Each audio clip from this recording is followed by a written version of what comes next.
You will hear a number of different recordings, and you will have to answer questions on what you hear. There will be time for you to read the instructions and questions, and you will have a chance to check your work. All the recordings will be played once only.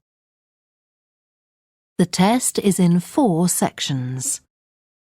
At the end of the test, you will be given 10 minutes to transfer your answers to an answer sheet. Now turn to Section 1. Section 1.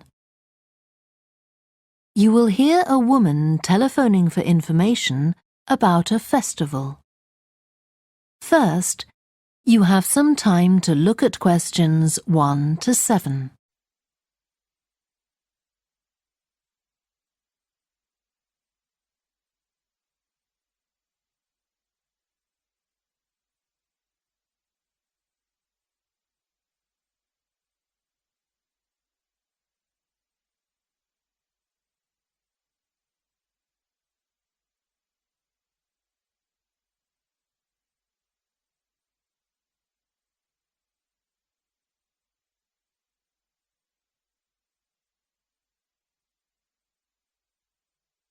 You will see that there is an example that has been done for you.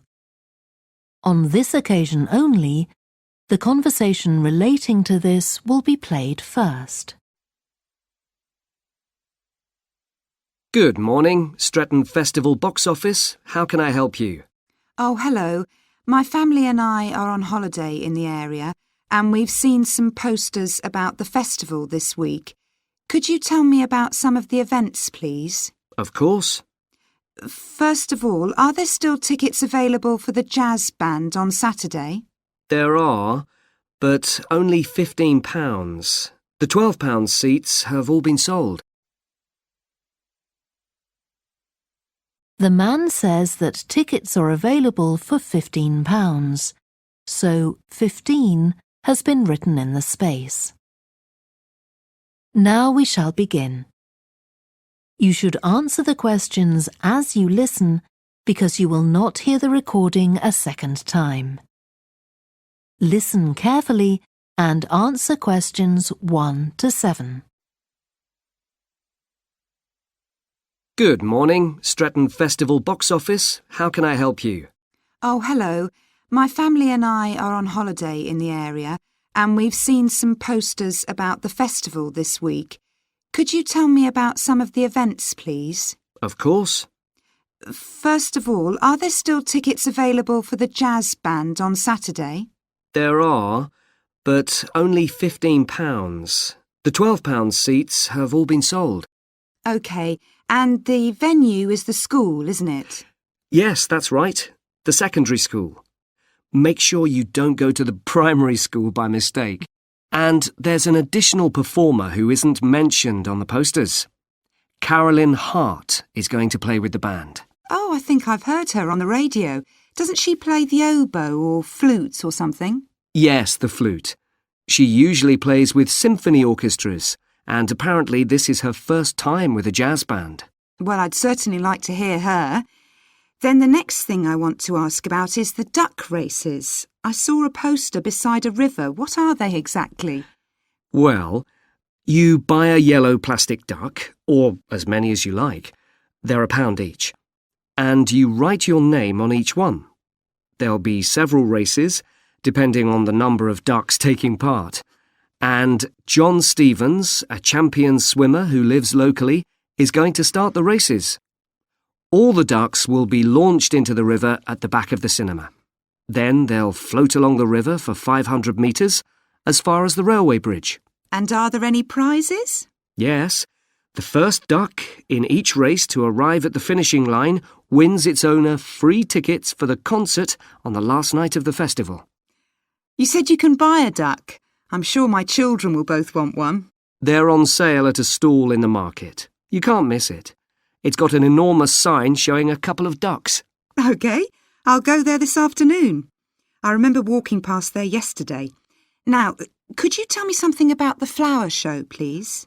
Well, admission is free, and the show is being held in Bythwaite Hall. Sorry, how do you spell that? Bythwaite.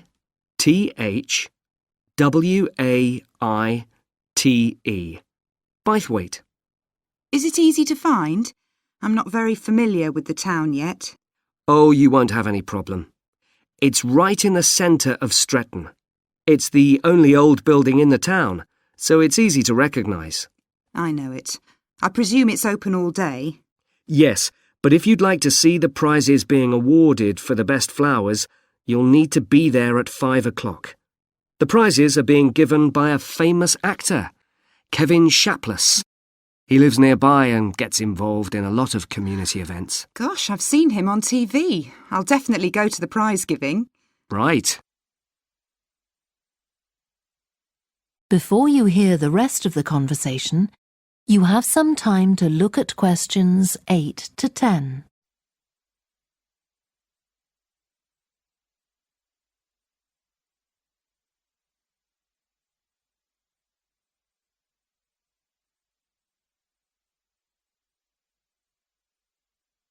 Now listen and answer questions 8 to 10. I've seen a list of plays that are being performed this week, and I'd like to know which are suitable for my children and which ones my husband and I might go to. How old are your children? 5 and 7. What about The Mystery of Muldoon? That's aimed at 5 to 10-year-olds. So if I take my children, I can expect them to enjoy it more than I do? I think so. If you'd like something for yourself and your husband and leave your children with a babysitter, you might like to see Fire and Flood. It's about events that really happened in Stretton 200 years ago, and children might find it rather frightening. Oh, thanks for the warning. And finally, what about Silly Sailor? That's a comedy, and it's for young and old. In fact, it won an award in the Stretton Drama Festival a couple of months ago. OK. Well, goodbye and thanks for all the information. I'm looking forward to the festival. Goodbye. That is the end of section 1. You now have half a minute to check your answers.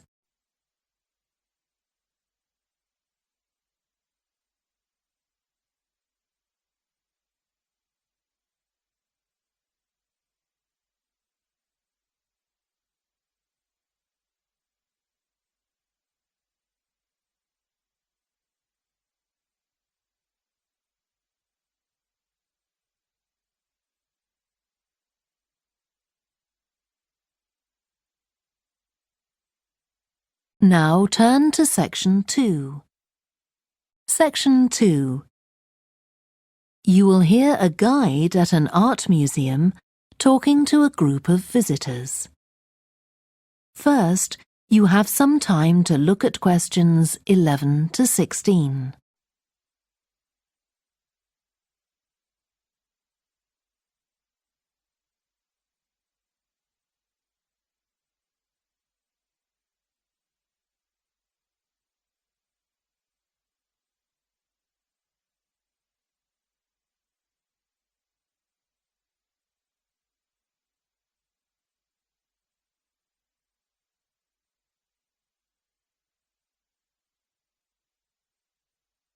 Now listen carefully and answer questions 11 to 16. Good morning and welcome to the museum, one with a remarkable range of exhibits which I'm sure you'll enjoy. My name's Greg and I'll tell you about the various collections as we go around. But before we go, let me just give you a taste of what we have here. Well, for one thing, we have a fine collection of 20th and 21st century paintings, many by very well-known artists. I'm sure you'll recognize several of the paintings. This is the gallery that attracts the largest number of visitors, so it's best to go in early in the day before the crowds arrive. Then there are the 19th century paintings. The museum was opened in the middle of that century, and several of the artists each donated one work to get the museum started, as it were. So they're of special interest to us. We feel closer to them than to other works. The Sculpture Gallery has a number of fine exhibits, but I'm afraid it's currently closed for refurbishment. You'll need to come back next year to see it properly, but a number of the sculptures have been moved to other parts of the museum. Around the World is a temporary exhibition. You've probably seen something about it on TV or in the newspapers. It's created a great deal of interest because it presents objects from every continent and many countries and provides information about their social context, why they were made, who for, and so on. Then there's the collection of coins. This is what you might call a focused specialist collection because all the coins come from this country and were produced between 2,000 and 1,000 years ago. And many of them were discovered by ordinary people digging their gardens and donated to the museum. All our porcelain and glass was left to the museum by its founder when he died in 1878, and in the terms of his will, we're not allowed to add anything to that collection. He believed it was perfect in itself, and we don't see any reason to disagree. Before you hear the rest of the talk, you have some time to look at questions 17 to 20.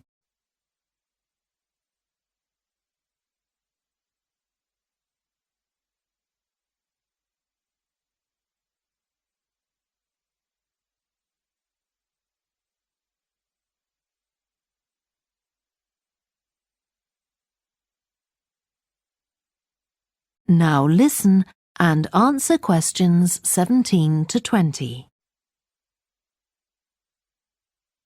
Okay, that was something about the collections, and now here's some more practical information, in case you need it.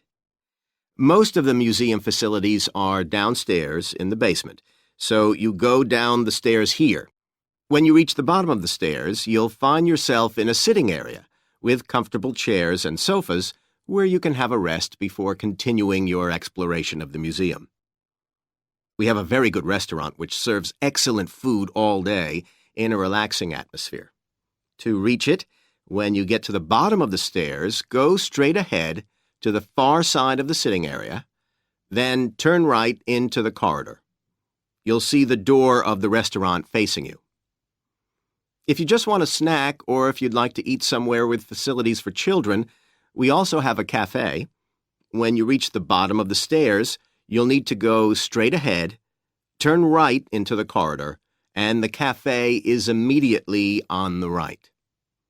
And talking about children, there are baby-changing facilities downstairs. Cross the sitting area, continue straight ahead along the corridor on the left, and you and your baby will find the facilities on the left-hand side.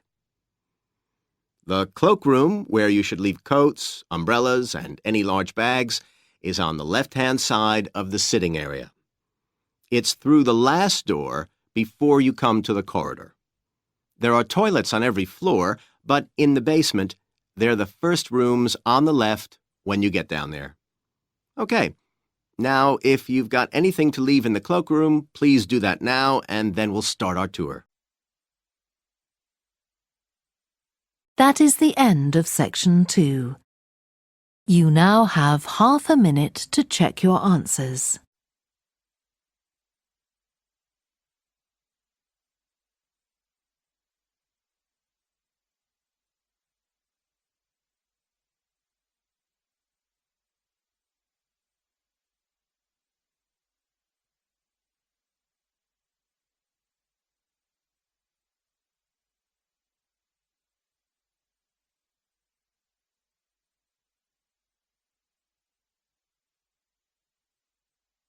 Now turn to section 3. Section 3. You will hear a student called Joanna talking to her new supervisor about some research she has done on psychology and music. First, you have some time to look at questions 21 to 26.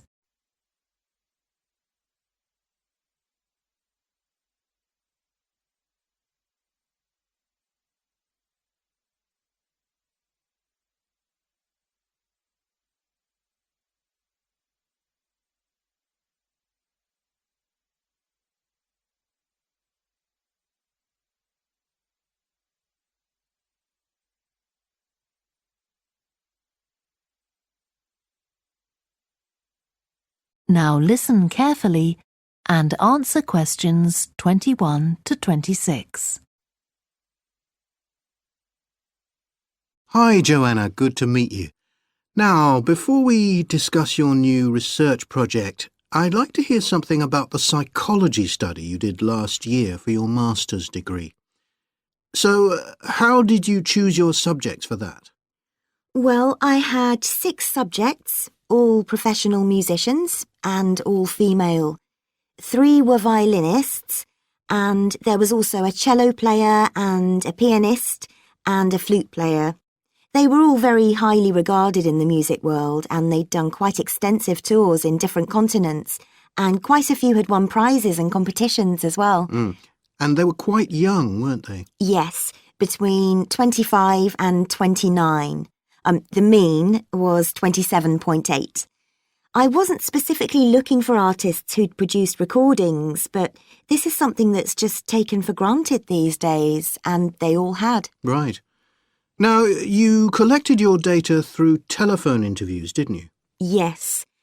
I realised if I was going to interview leading musicians, it'd only be possible over the phone because they're so busy. I recorded them using a telephone recording adapter. I'd been worried about the quality, but it worked out all right. I managed at least a 30-minute interview with each subject, sometimes longer. Did doing it on the phone make it more stressful? I'd thought it might. It was all quite informal, though, and in fact they seemed very keen to talk. And I don't think using the phone meant I got less rich data. Rather the opposite, in fact. Interesting. And you were looking at how performers dress for concert performances? That's right. My research investigated the way players see their role as a musician and how this is linked to the type of clothing they decide to wear. But that focus didn't emerge immediately. When I started, I was more interested in trying to investigate the impact of what was worn on those listening, and also whether someone like a violinist might adopt a different style of clothing from, say, someone playing the flute or the trumpet. It's interesting that the choice of dress is up to the individual, isn't it? Yes, you'd expect there to be rules about it in orchestras, but that's quite rare. Before you hear the rest of the discussion, you have some time to look at questions 27 to 30.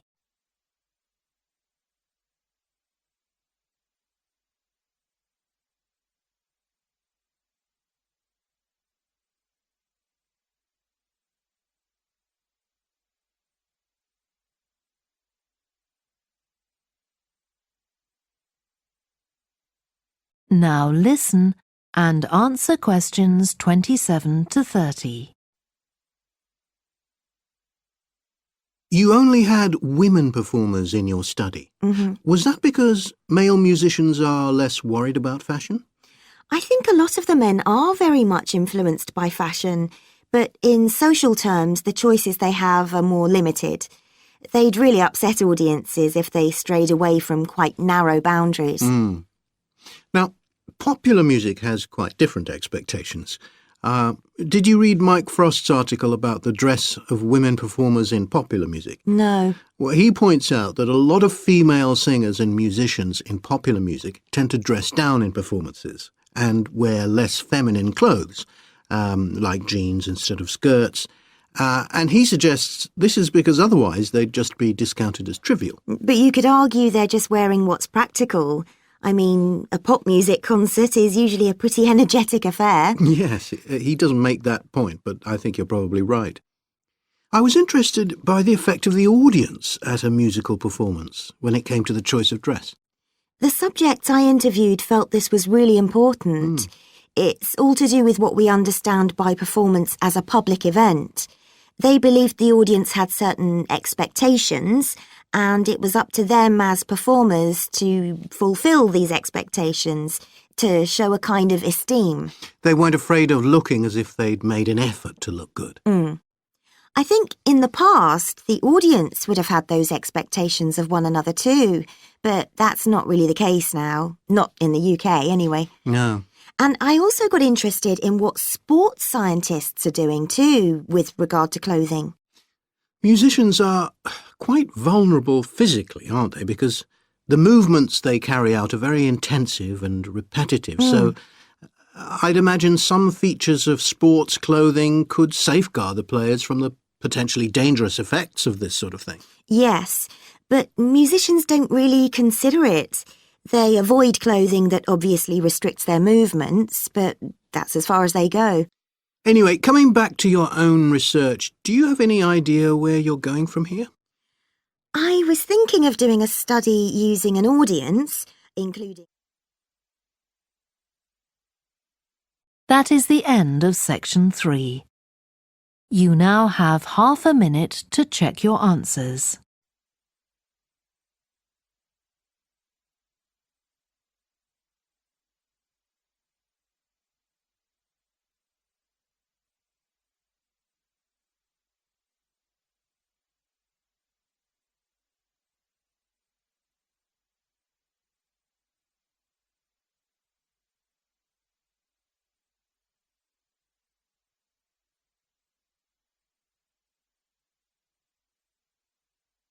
Now turn to section 4.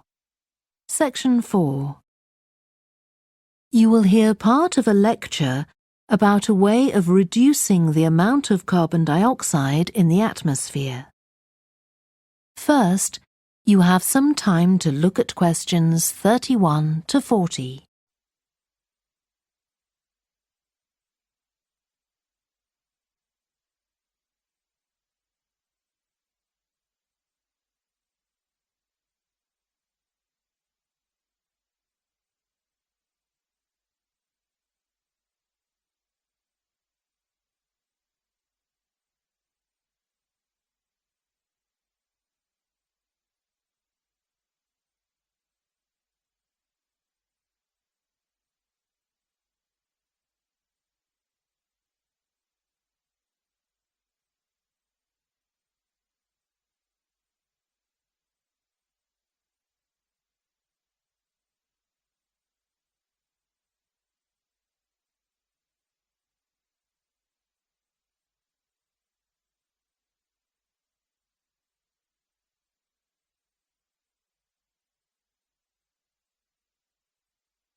Now listen carefully and answer questions 31 to 40. As we saw in the last lecture, a major cause of climate change is the rapid rise in the level of carbon dioxide in the atmosphere over the last century. If we could reduce the amount of CO2, perhaps the rate of climate change could also be slowed down. One potential method involves enhancing the role of the soil that plants grow in with regard to absorbing CO2. Ratan Lal, a soil scientist from Ohio State University in the USA, claims that the world's agricultural soils could potentially absorb 13% of the carbon dioxide in the atmosphere, the equivalent of the amount released in the last 30 years, and research is going on into how this might be achieved. Lal first came to the idea that soil might be valuable in this way, not through an interest in climate change, but rather out of concern for the land itself and the people dependent on it. Carbon-rich soil is dark, crumbly and fertile and retains some water. But erosion can occur if soil is dry, which is a likely effect if it contains inadequate amounts of carbon. Erosion is of course bad for people trying to grow crops or breed animals on that terrain. In the 1970s and 80s, Lal was studying soils in Africa so devoid of organic matter that the ground had become extremely hard, like cement. There he met a pioneer in the study of global warming who suggested that carbon from the soil had moved into the atmosphere. This is now looking increasingly likely. Let me explain. For millions of years, carbon dioxide levels in the atmosphere have been regulated, in part, by a natural partnership between plants and microbes. tiny organisms in the soil. Plants absorb CO2 from the air and transform it into sugars and other carbon-based substances. While a proportion of these carbon products remain in the plant, some transfer from the roots to fungi and soil microbes, which store the carbon in the soil. The invention of agriculture some 10,000 years ago disrupted these ancient soil-building processes and led to the loss of carbon from the soil. When humans started draining the natural topsoil and ploughing it up for planting, they exposed the buried carbon to oxygen. This created carbon dioxide and released it into the air. And in some places, grazing by domesticated animals has removed all vegetation, releasing carbon into the air. Tons of carbon have been stripped from the world's soils, where it's needed, and pumped into the atmosphere. So, what can be done? Researchers are now coming up with evidence that even modest changes to farming can significantly help to reduce the amount of carbon in the atmosphere. Some growers have already started using an approach known as regenerative agriculture. This aims to boost the fertility of soil and keep it moist through established practices. These include keeping fields planted all year round and increasing the variety of plants being grown. Strategies like these can significantly increase the amount of carbon stored in the soil, so agricultural researchers are now building a case for their use in combating climate change.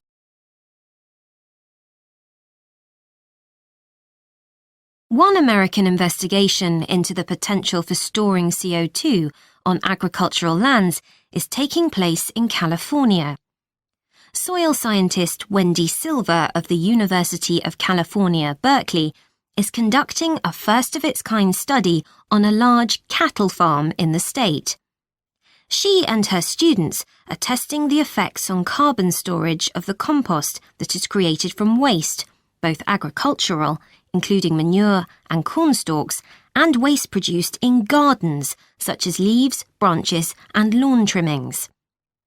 In Australia, soil ecologist Christine Jones is testing another promising soil enrichment strategy. Jones and 12 farmers are working to build up soil carbon by cultivating grasses that stay green all year round. Like composting, the approach has already been proved experimentally. Jones now hopes to show that it can be applied on working farms and that the resulting carbon capture can be accurately measured. It's hoped in the future that projects such as these will demonstrate the role that farmers and other land managers can play in reducing the harmful effects of greenhouse gases.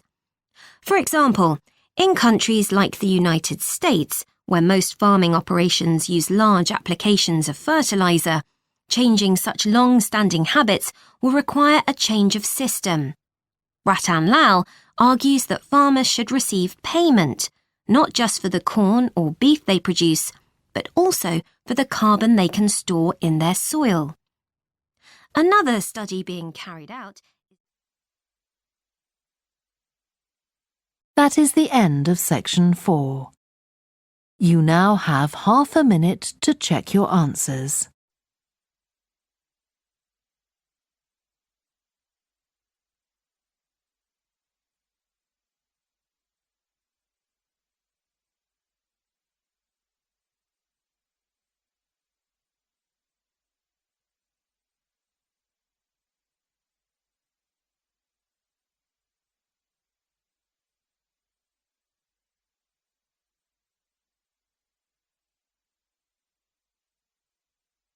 That is the end of the listening test.